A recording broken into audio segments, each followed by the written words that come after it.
Hello, and welcome to the Orthodontic Products Podcast. I'm your host, Alison Werner. On today's episode, we're tackling a topic many doctors are curious about, but don't often hear discussed plainly, partnering with an OSO or a DSO. Joining me are two guests with complementary perspectives. Allison Hale is COO at Parks Orthodontics in Yorktown, Virginia, which joined an OSO a few years ago. She is also a practice consultant who helps teams streamline operations and scale. Ty Ramsey is a mergers and acquisitions advisor with Professionals Transition Strategies, where he guides doctors through competitive OSO, DSO processes and valuations. We'll unpack what these partnerships really look like today, how to distinguish aggregationists from activist models, the KPIs and red flags to watch, and the due diligence questions to ask long before you go to market. We'll also get practical about timelines, valuations, and what actually changes on day one. Think HR and accounts payable, while protecting culture and clinical autonomy. We'll also talk about growth levers, de-risking, and why planning early can preserve both legacy and upside. Here's our conversation. Well, Allison and Ty, thank you so much for joining me today. I'm really looking forward to this conversation with you. Good to be Same. Hi. Yeah. Okay, so Allison, let's start with you. Talk to me about your practice's relationship to orthodontic service organizations, or OSOs, as we're going to call them going forward. Sure, happy to. So I am currently the practice director for Parks Orthodontics, which is owned by my sister, Dr. Meredith Parks. Several years ago, we started noticing that other top doctors in orthodontics were partnering with OSOs, and we were like, what's going on with that? We wanted to learn more about it. So we started talking about it, talking to other doctors, and decided to explore it. Ultimately, we did partner with an OSO about a year ago. Okay. We've been very happy. And now, not only am I still in my practice director position, but I also work with other doctors who are considering partnership. Oh, okay. Because I was going to ask you, because I know you have you're taking on an advisory position. So now you're working with other practices that are coming into that OSO? Or thinking about it, Or getting thinking them about it. prepped. Okay. Yes. Okay, great. Okay, and then Ty, you're working with Professional Transition Strategies? That's correct. Yes. Okay, so talk to me about your experience and what you're doing. Yes, we're M&A, merger and acquisition advisors. What we do, our specialty is partnering large dental practices of all specialties, not just orthodontics. We happen to do a lot of orthodontics, but all dental specialties, large profitable practices. What we do is we work to create a very good outcome for the doctor. Basically, we create a competitive situation in which many different DSOs, OSOs are, for lack of a better term, bidding on the doctor's partnership. And through that, we're able to leverage up all the offers and create a better outcome than the doctor could have ever created themselves. Okay, so I guess to get started, can we talk about what does an OSO mean as a practice model in today's orthodontic industry?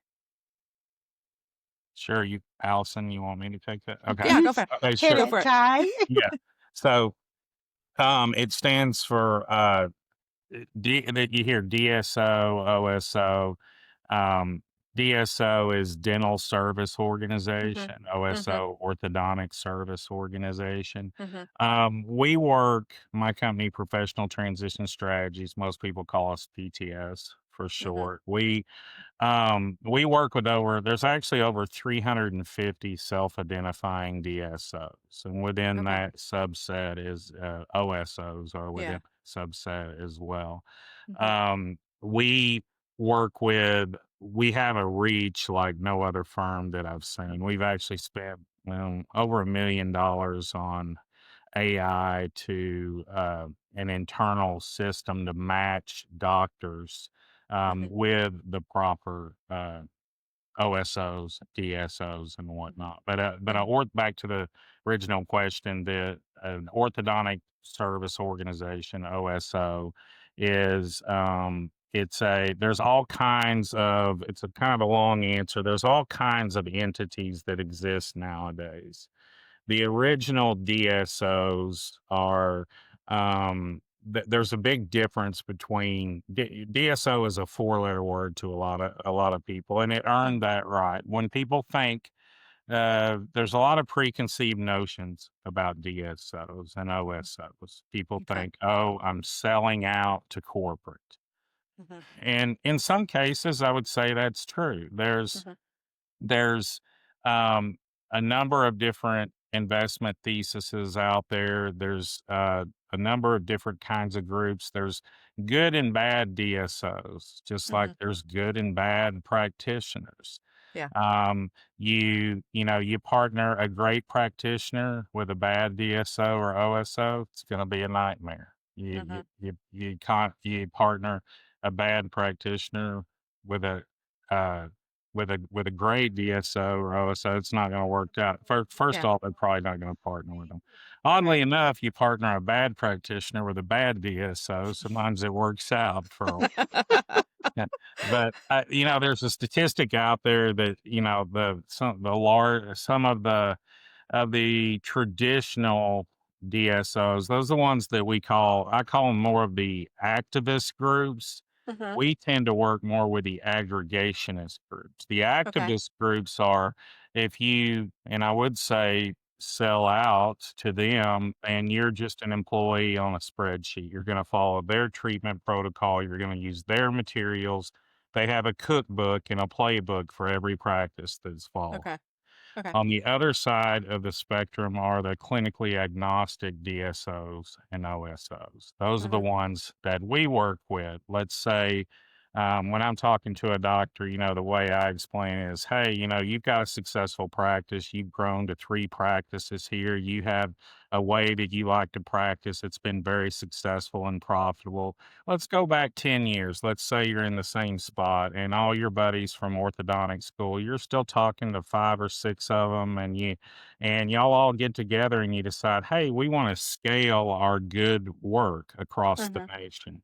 We want to start a group of like-minded doctors all working towards the same goal, kind of the 1 + 1 = 3 concept. We can do Yeah. more together than we can separately. Let's start a group and grow. And those are the kind of groups that we work with, the groups Mm. that were birthed in that regard, if you will. Ty, I wanted to know if you could kind of just talk about where OSOs stand in kind of the industry as a practice model, because, we have the private practices and OSOs now. What are you seeing in terms of that choice as a business model for orthodontists? Sure. Yeah. It provides an alternative, OSOs and DSOs for that matter, provide an alternative eventual exit plan or strategy for doctors. Not that it's for just doctors looking for an exit strategy, because the average age of our client last year was mid 40s, believe Mm. it or not. So, but yeah, it's to me, DSO is a four-letter word to a lot of people, and it earned that in some respects. But like I said, we work with groups that are clinically agnostic, not the more what many doctors who haven't researched think is a Mhm. traditional DSO. Mhm. But DSOs in my mind, they solved a market problem. And the market problem was dental and orthodontic practices have been historically undervalued. Why? Mhm. Because of bank ceilings.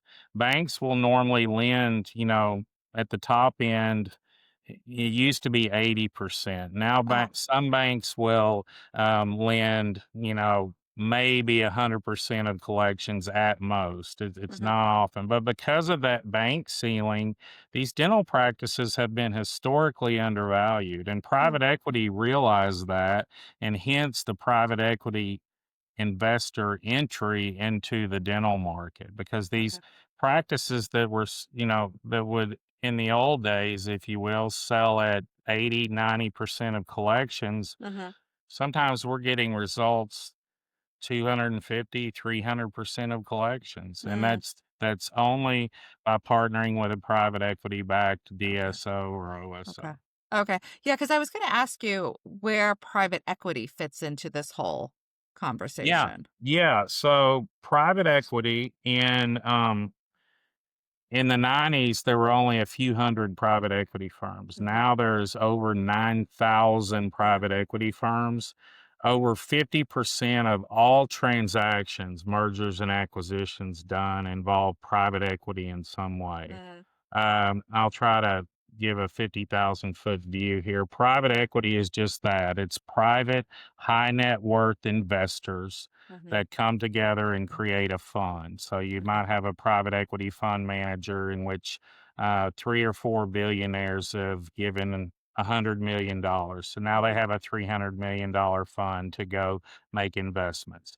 The difference is that's not like the stock market. You can't pull your money out. Your money Mhm. is illiquid for normally a period of 3 to 5 years. Okay. And with rising interest rates, sometimes it's been shifted to 7 years. But that's why, on average, you'll see these dental groups go through what's called a recapitalization event, in which a larger private equity firm comes in and partners, and then they go through the whole process again. There's small cap, mid cap, and large cap, Mhm. and they come in and get that's just a continuation of that. They make these great investments in dental practices. Mhm. Private equity has been consolidating industry since. For over 30 years. Yeah. 30 years ago, it was hospitals. Yeah. 20 years ago, pharmacy. You rarely see Joe's Pharmacy anymore. It's Mhm. CVS, Walgreens, Yeah. etc. Then about 10 to 15 years ago, for the most part, it was veterinary, dental, and dermatology. Okay. Well, there's almost 200,000 individual NPI numbers in the Mhm. nation, individual dentists. Yeah. There's a fraction of that in regards to Mhm. not orthodontists, dermatologists and veterinarians. Mhm. So that industry has been mostly consolidated. There's still plenty of, for lack of a better term, inventory out there in dental. We Mhm. estimate the dental industry is about 30 to 35% consolidated.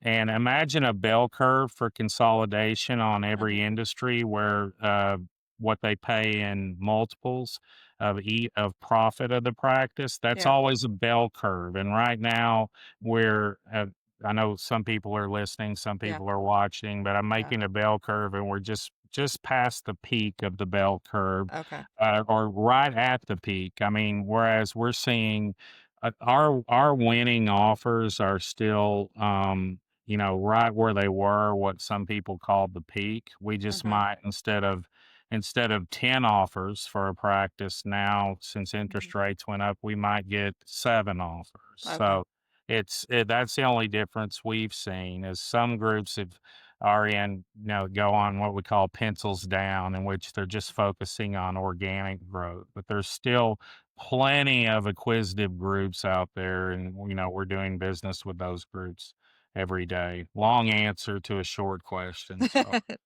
No, thanks for that. So, Allison, Ty talked there about there's some perception, and I've heard it, but it's changed that you're selling out to corporate by joining an OSO. So, talk to me about your practices decision making process there and why you knew this was the right move for you, because I know there was a hiccup before you got to the right move. Sure, sure. So this is a hot topic in orthodontics right Mhm. now.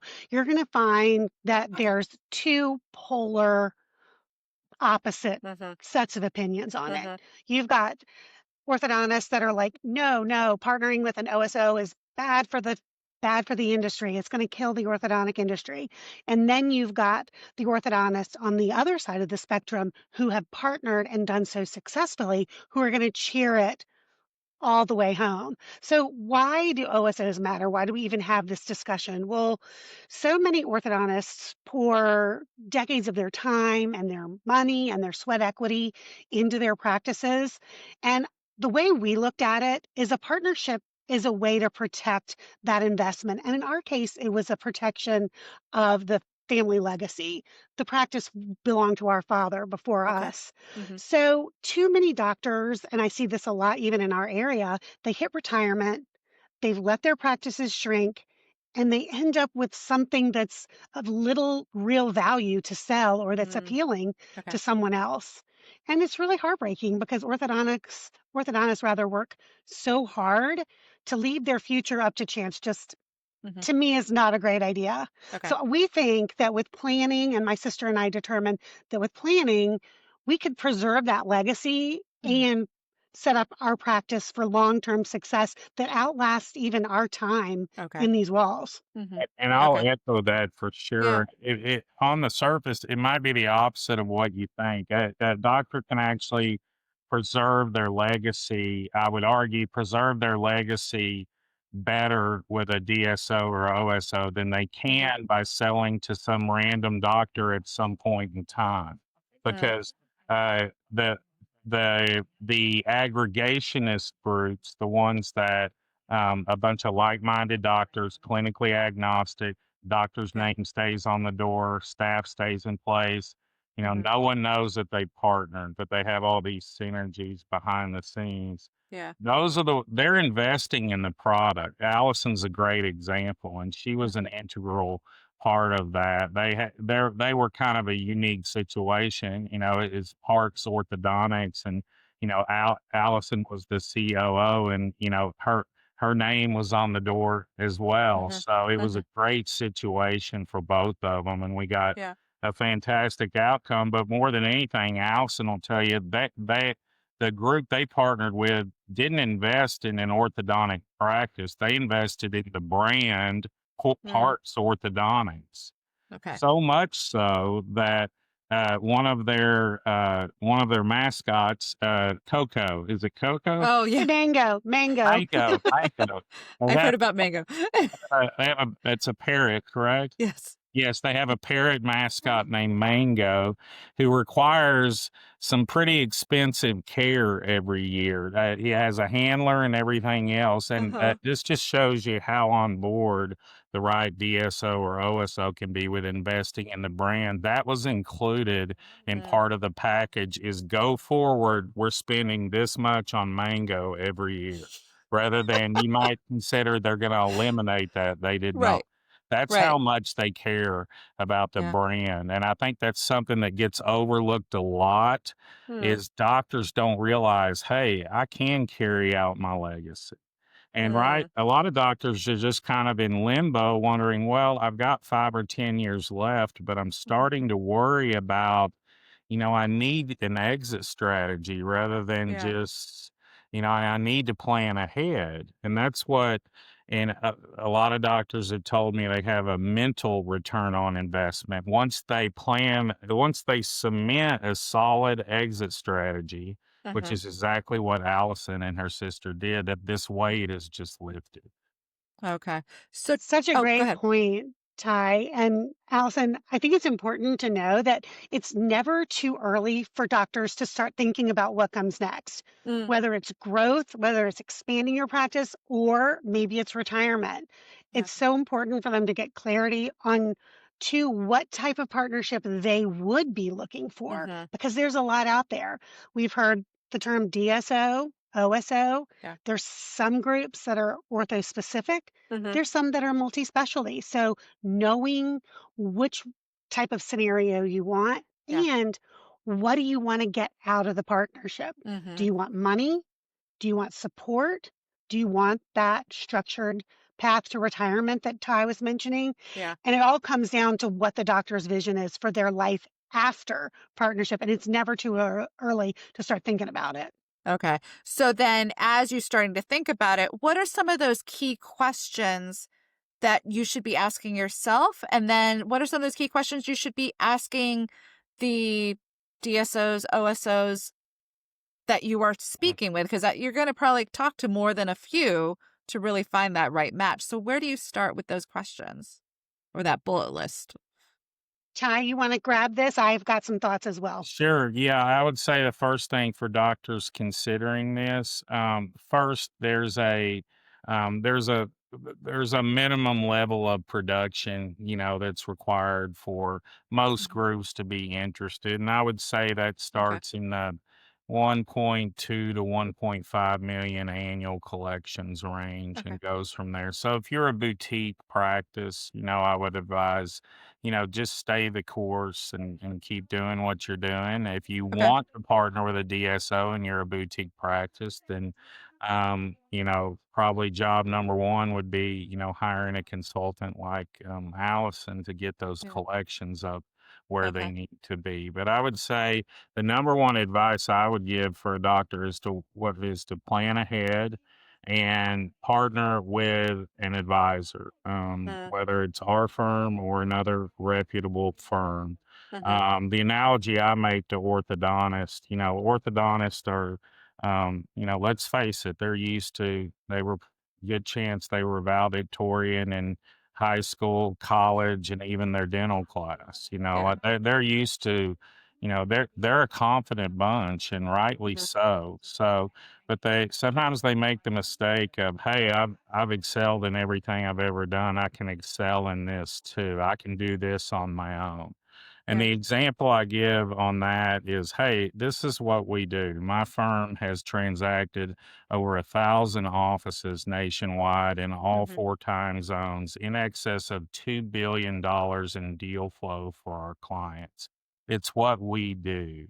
An analogy would be, doctor, I could watch a YouTube video on a treating a class 2 Div 2 case, and then Mhm. I could go try to do it myself, but outcome is not gonna be good. Outcome is Yeah. not gonna be what you could give me. So, Yeah. an analogy here, we can simply get an outcome well in excess of what a doctor could expect to get on their own, and I think Yeah. Allison's, saw that firsthand. Yeah. Absolutely. I think a few things that may surprise doctors Mhm. as they go into this process and kind of by way of preparation. The process is way more involved than you expect. Okay. These OSOs and DSOs are going to want to see everything, all Mm, your numbers, your financials. Like if the curtain is going to be pulled back. okay. Ty, I think, gave us an analogy that by the end of it, it will be the equivalent of a practice colonoscopy, something along those lines. Okay. And he wasn't wrong. Okay. I'd also say to piggyback on what Ty said about making sure your numbers are where they need to be, if you Mhm. aren't already tracking those KPIs Mhm. and your production and collections closely, this can be an overwhelming process. Mm. So have your data in order before you start. So when these questions start coming, Yeah. you're like, oh, yeah, I'm very familiar with what we produce, Yeah. average production on a monthly basis. What is Yeah. our case acceptance? Yeah. That kind of stuff. Um, Two, what are your goals? If this is strictly about money, then that's going to Mhm. shape your experience. Okay. If I could also just mention one more thing, Yeah. identify, Ty mentioned this when he talked about our bird Mango. This was a Mhm. first Mhm. for the OSO we partnered with. They were like, Mhm. okay, we have to embrace this mascot. This is what makes this practice unique. Yeah. How are we going to do it? So, identify for doctors, identify what is special or unique about your practice and the way you run it. Mhm. And then make sure your transition partner, your broker, knows Mhm. what those non negotiables are Mhm. and make sure that that's conveyed properly to these potential partners. For example, we had our bird, that's kind of an outlier, but Yeah. if gifting your team is really important and you want to give really nice gifts at Christmas, Mhm. make sure they know that. Okay. If you have like a unique marketing strategy that works really well in your um, specific region with your demographic, make sure they know that. Highlight that as a non negotiable. Yeah. One I hear a lot is if you're working with a coach that you really love, Mhm. make sure that your affiliations team knows that you want to continue that work Yeah. after partnership, because Yeah. otherwise they'll be looking to trim down some of those expenses. Yeah.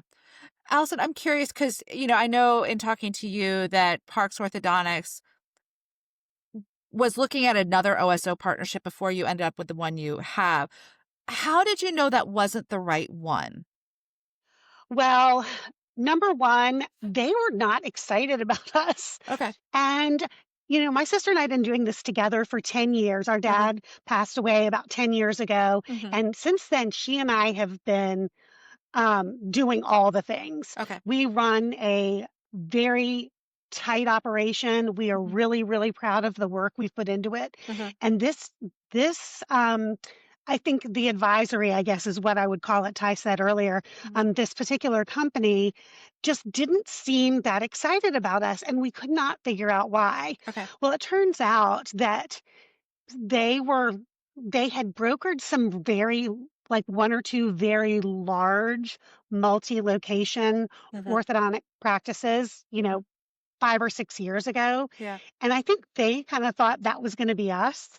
And they didn't have the perspective of orthodontics that Mhm. was necessary Okay. to do a good deal for us and Mm. to represent us well. Mhm. So ultimately, we decided to take some time, catch our breath. Mhm. And when we met with Ty for the first time and he had reviewed our financials, he's like, they're crazy. Y'all are awesome. Let's go. Okay. So it was a match made in heaven for us. Okay. So Thank for you. you, it was also just having that right advisor. So it's also finding that Fine. match. Okay. Yes. Yeah, and, Okay. Yes. and to be clear, it wasn't. They didn't look into another OSO. They worked with another advisor shortly. Okay.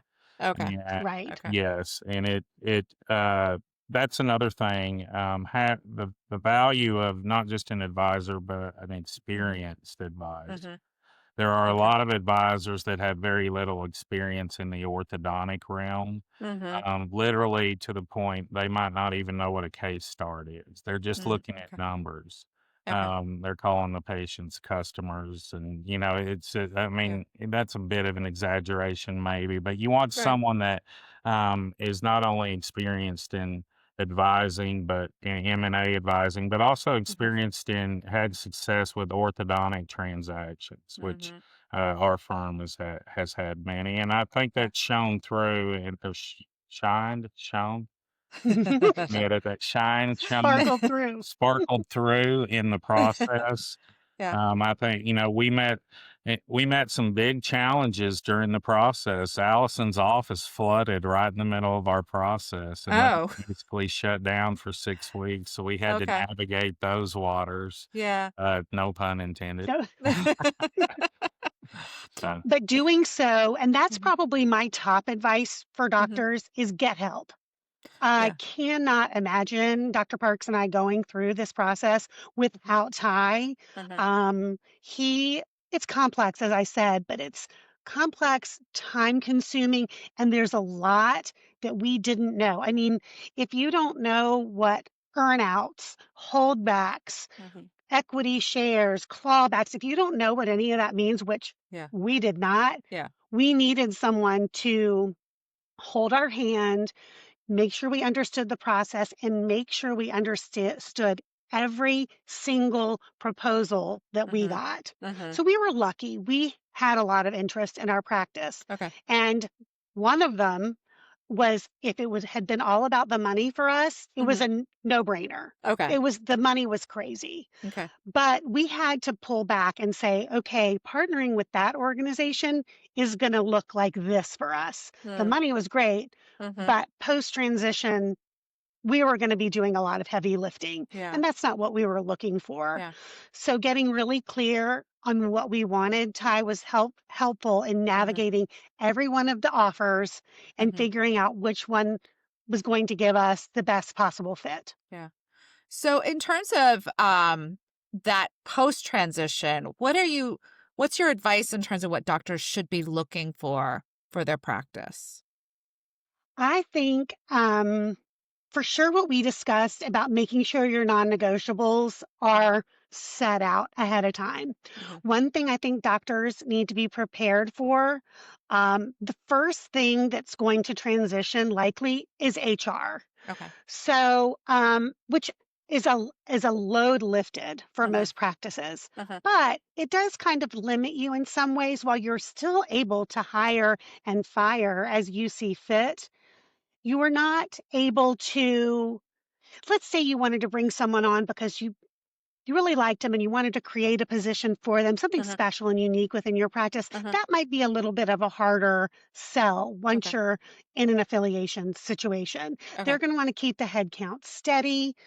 that matched the original model that they Mm-hmm. planned for. So HR is one of the ones you're really going to have to tighten up your HR policies Mm-hmm. because you're going to be you and your team are going to be adhering to the corporate policy. Okay. That's probably the biggest shift that Mm-hmm. practices will see. Mm-hmm. And then very quickly, you'll go into administrative handoffs. So for us, the next thing was accounts payable. Was very happy to wash my hands of that.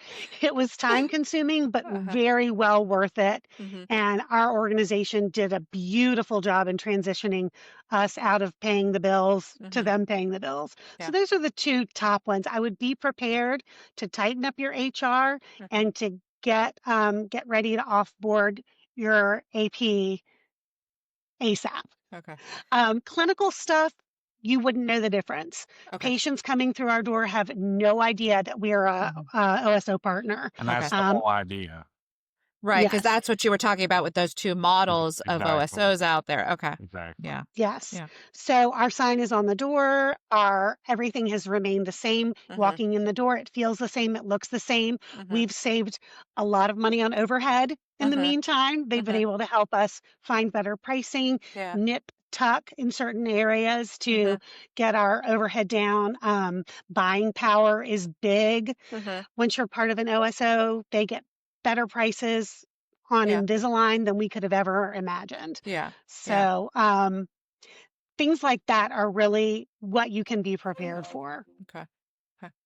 Maybe one other thing that Mm-hmm. Ty and I actually discussed prior, Yeah. um, making sure that as the doctor, you're going in with a lot of enthusiasm and a lot of confidence because there's a lot of misconceptions, at least from the team perspective, Mm-hmm. that can be associated with partnership. Your team, for example, might think, oh gosh, we're going to partner and they're going to fire us all. Mm-hmm. Well, that's that's a very large Yeah. misconception. Yeah. Yeah. That's and wouldn't happen Mm-hmm. because if they come in and fire everyone, then who's going to work to continue Mm-hmm.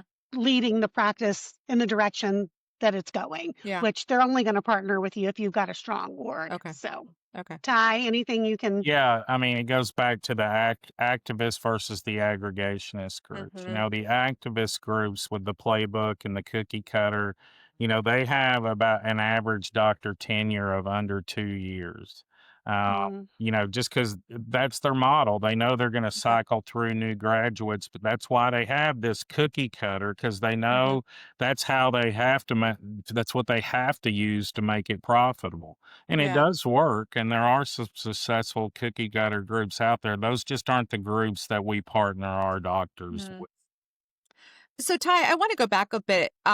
We've been talking about OSOs a lot, but DSOs make up a significant part of this practice model that's out there. So can you talk to me about orthodontists' opportunities within the DSO market and why they don't just have to look at OSOs? Yeah, great question. So if you talk to just a normal, orthodontist who hasn't really taken a deep dive into this Mm-hmm. market, Mm-hmm. they just assume, oh, there's 5 or 6 OSOs out there, and those are my Mm-hmm. choices. Well, Mm-hmm. we work, like I said earlier, with over 350 DSOs. Mm-hmm. And I would say roughly 100 of those are investing in orthodontics in their portfolio. Okay. You've got orthodontics only, OSOs. You have Mm-hmm. multi-specialty, which, invest in every specialty. Mm-hmm. And then you have what's some people call the dental trifecta, or yeah, I call it birth to wisdom teeth thesis, Mm-hmm. which is they invest only in pediatric dentists, orthodontics, and oral surgeons. So you Okay. have all those different kinds of groups out there, and then you have, Mm-hmm. specialist only. You have pediatric only groups. You have, for the most part, perio only groups and Mm-hmm. implant only groups. There's all kinds of groups out there, and we work with all of them, and we also something that a doctor could just never know. Again, Mm-hmm. goes to the doctor that's treated, you know, thousands of patients.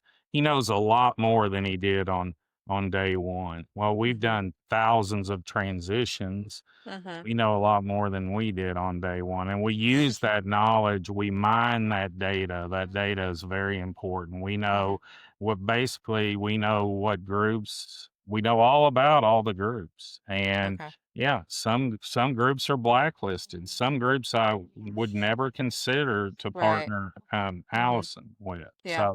Yeah. There's so much value in having an experienced advisory firm Mhm. that knows all the groups very well. Yeah. Can you give me an example of where it made more sense for an orthodontic practice to go with a DSO as opposed to an OSO? Yeah, it's just it's their preference. Some orthodontists, run a process with us like Allison did. Allison and her sister decided to go with an an OSO, but we had offers on the table from just about every different. They had so many different options to choose from.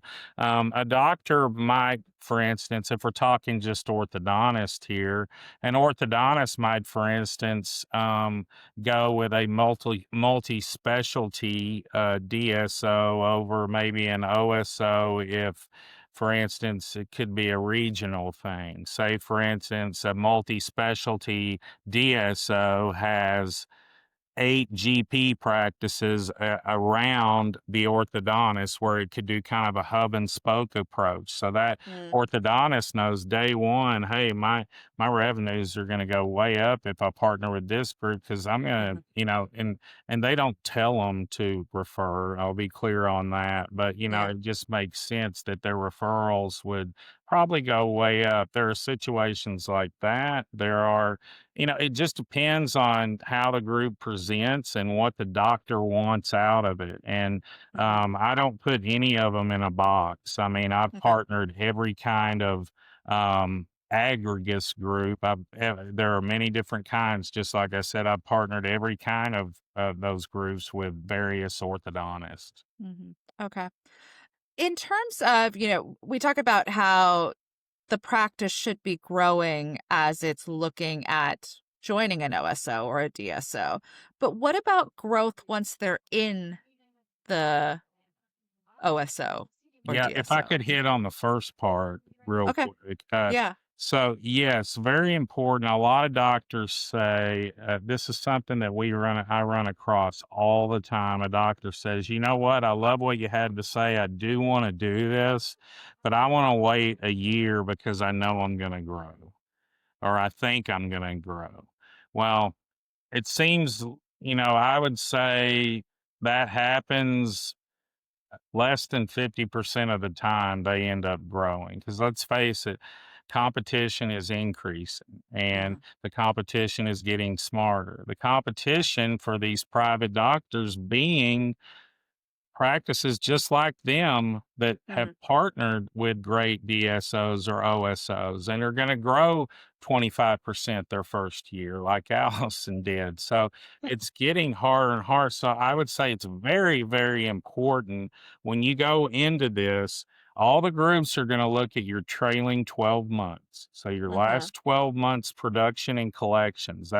If Okay. that's on the upswing, you're in good shape. I'm simplifying a bit. For the most Yeah. part, that's you're in good shape. They're going to want to look at your last 3 years, including your trailing 12 months. So Okay. what you don't want to make the mistake of doing is that you're on this trend and then waiting and being on that trend. This trend is going to make a drastic Okay. difference. I'm gonna have you say that in words for the people who are listening and Oh, not just okay. Oh, watching. yes. Yes. I'm sorry. Yes. So I did my hand in an upward position. It's very important to go to market, or it's very advantageous. It's optimal to go to market rather if you're trending up. If you're trending down, we can still get you a great result, but Mhm. we're not going to be able to get quite the result we could get if you were trending up. Okay. And it, so if you're trending down, Do you want to wait until you're trending up? And we'll analyze that and look at it. We do a free valuation for any doctor that wants to do that. And in many cases, it would still be time to have a look at things, because odds are, if you're trending down, you're just going to keep trending down. So we got to, we can help you we could also help you look at your numbers and identify some blind spots. Hey, you're paying twice as much as you should be on credit card fees. You might want to move to ACH instead. Do it, and that could make $50,000, $100,000 difference in your EBITDA, or your earnings before interest, taxes, depreciation, amortization. It's what every group values a practice on. And we can make some really educated suggestions on that for the doctors that do want to wait, and then assess the potential of them being able to be on an upswing. And then we decide whether to go to market or not. And we are not the firm that is, we're going to do a transaction, at all costs, doctor be damned, group be damned. We just want to do a transaction. And I think Allison can tell you they never felt any pressure from me to do a transaction. It was my job to be their good shepherd and deliver the information and let them make their own decision. I've talked to many doctors, and we have run a process, and I say, I can't recommend that you do any of these. Not many doctors. Most of the times, if we run the process, we get a great result. But there are some times that we run the process, and the result, we just couldn't get what the doctor wanted. I'm not going to push the doctor to do that. He or she's going to be living this. So I'm very cognizant of that. And my philosophy has always been, just do good work. And sometimes good work means that we do a transaction. Sometimes it means that we just give you advice. Yeah. So Allison, let's go back to you for kind of the growth, and maybe you can talk about growth after transition. Post-affiliation, it was amazing. The group we partnered with really knew of all these different levers to pull that could increase our production super easily without adding doctor days, without adding more doctor time. And it was really beautiful. Our practice grew 25% plus within the first 11 months of affiliation. And now that I know what those levers are, I'm in a better position to help other practices get to where they need to be in order to enter into one of these partnerships. Okay. So Ty, let's go back a sec. And what would your advice be to when someone should contact you? Yes, great question. I would say number one thing is you need to plan ahead. We like to say start with the end in mind. So that means normally I would say 5 years or more ahead of your exit time frame. But for doctors who who are past that, we can help you too. We can very much give you good advice and help. But you definitely want to start with the end in mind. We have a internal company joke or a saying called, we say they always come back. And what that means is I'm working with this is a general practitioner now who did start planning ahead and let us partially advise her. We didn't even get to the point where we did the valuation, but we talked about doing one. And then she said, well, I've been talking to this one group directly, and they've given me a really good offer. And then she told me the offer, and it was like over 10 years, I'm going to make this much. And I said, okay, well, I wish you good luck with that. She was really intent on going. And then, 6 months down the line, she called me back. She said, everything you warned me about came true. So I've been through this. I see, if you just want to, ideally let us work with you on the front end so that we can get the optimal result on the back end. And whether that involves us or not remains to be seen. But we're here just to help clients. And we know that, we're going to make a living if we just do good work.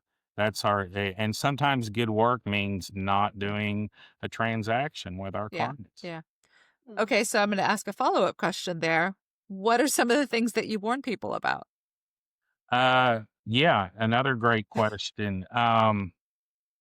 You it, you can't have a good. You can't put a price on having on the information. Mhm. Having working with an advisory firm that has all the information about Mhm. all the groups, knowing the groups well is Mm. invaluable. Mhm. Okay. I would warn a doctor. I mean, I think very highly of most of the groups out there, but Mhm.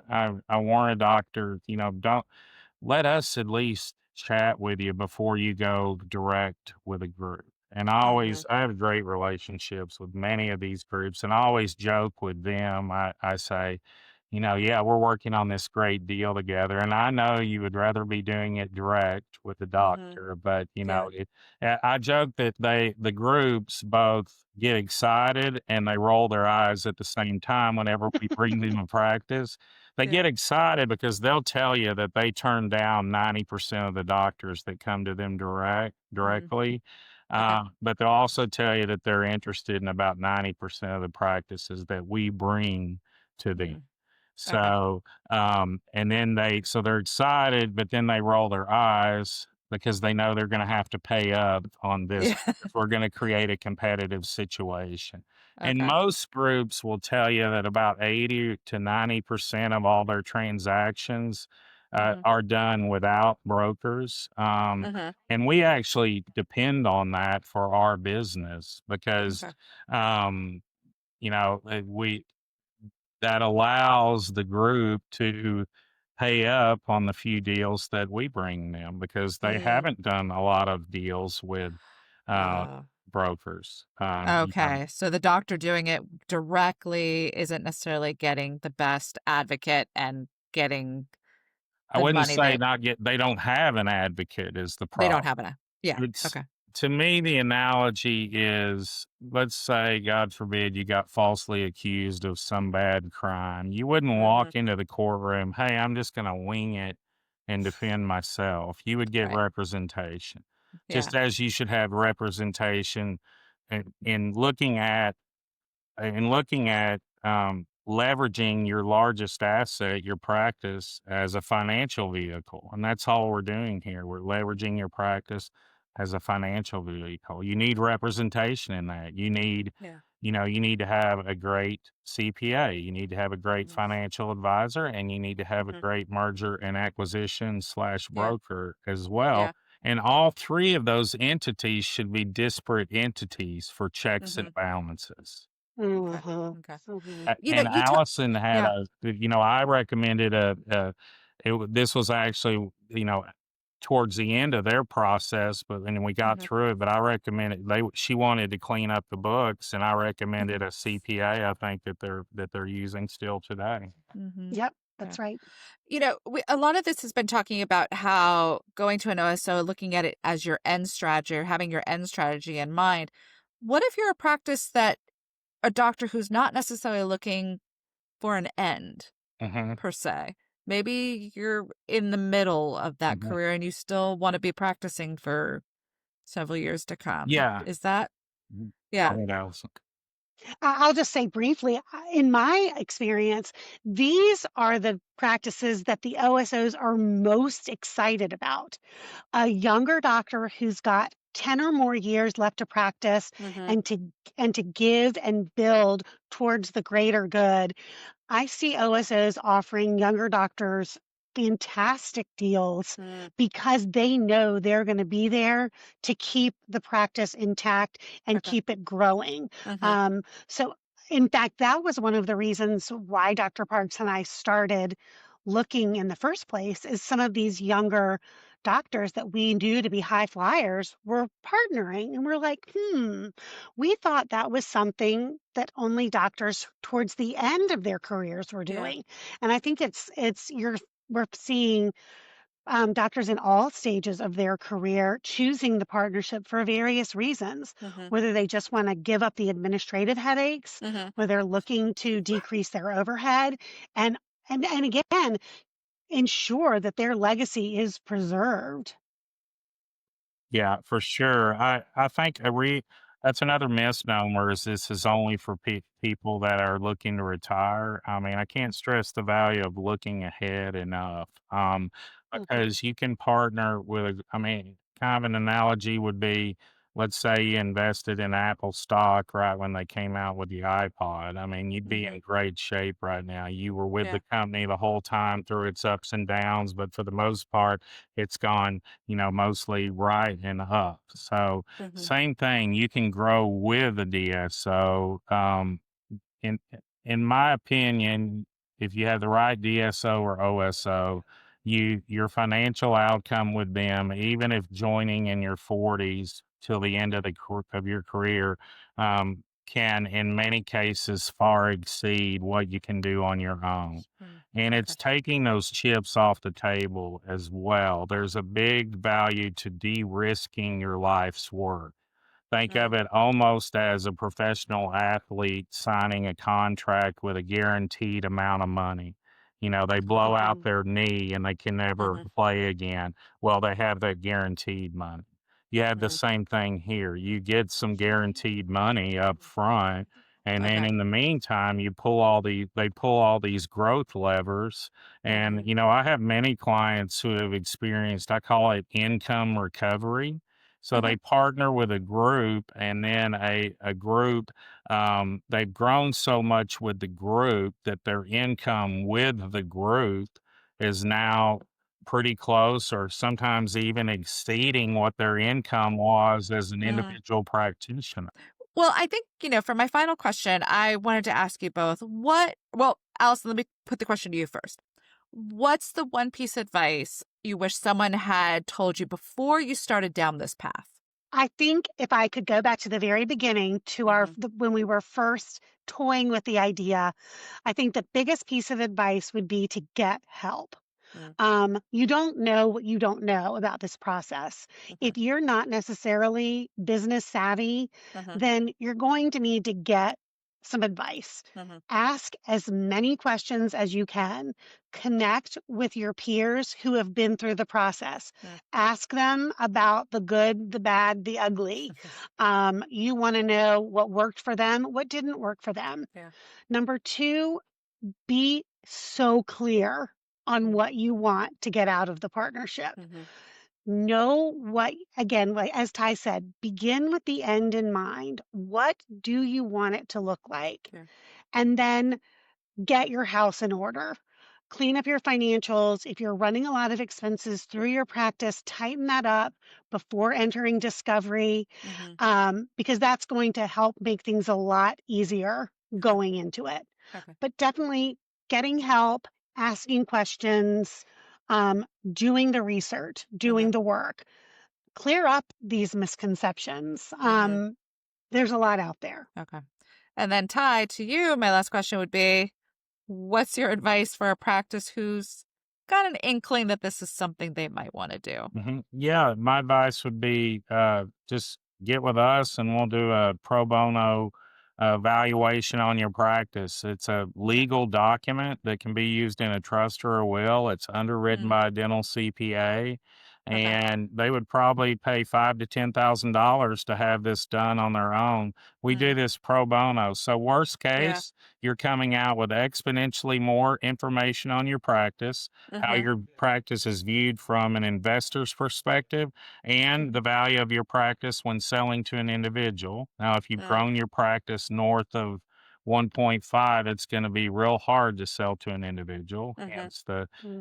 the partnerships with DSOs. But yeah, that would be my advice. Get a free valuation done. Worst case scenario, you have this legal document you can Yeah. use in a trust or a will, and you're going to know all the blind spots if there are any of your practice, and you're Hmm. going to know whether you're ready to go to market or not. And if you're not, I mean, only good outcomes can come from doing a practice valuation. Yeah. One, you find your practice needs work. You hire people like Allison to help you where it needs it to be.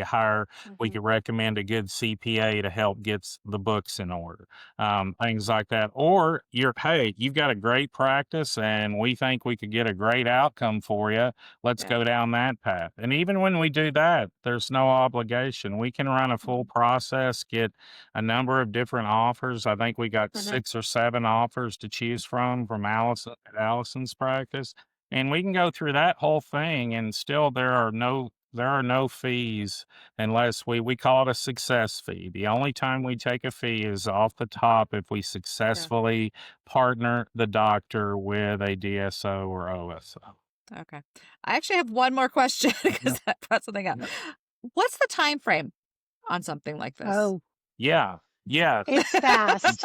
So I Really? will Okay. say, one thing that surprised me the most, I think not aside from just how complex it was, Yeah. but how quickly it happened.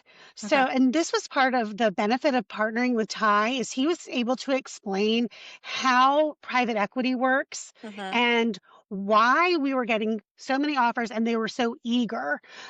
Because these groups have allocated monies for certain time frames and they want a decision. So I was very surprised at how quickly it went. We even had to pump the brakes a little because of our Okay. flooding.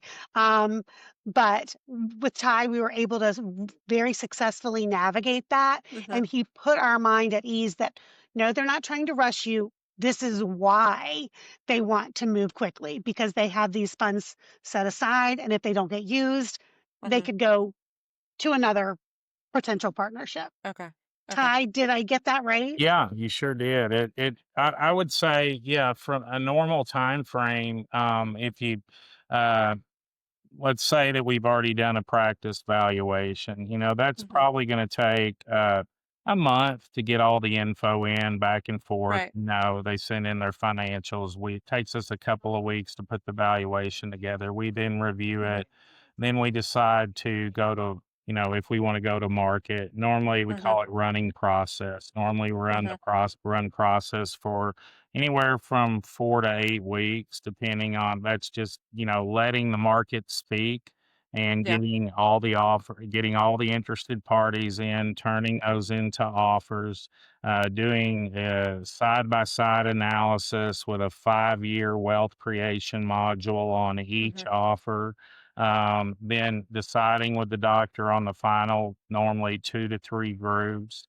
Then we have on-site meetings that takes, so the whole process of getting from, valuation to signed with a group, LOI, letter of intent, Yeah. is normally 60 to 90, maybe days, 60 to 90 days. And then after it's signed, another 60 to 90 days. So the whole thing. That's really quick. Mhm. I would have Yeah. thought longer. Okay. Yeah, and I mean, and yeah, certain groups move slower than others. Certain Yeah. advisors move slower than others. Yeah. So, Yeah. but I feel like we have the process down pretty well and can expedite it. Not rush it, but Yeah. expedite it.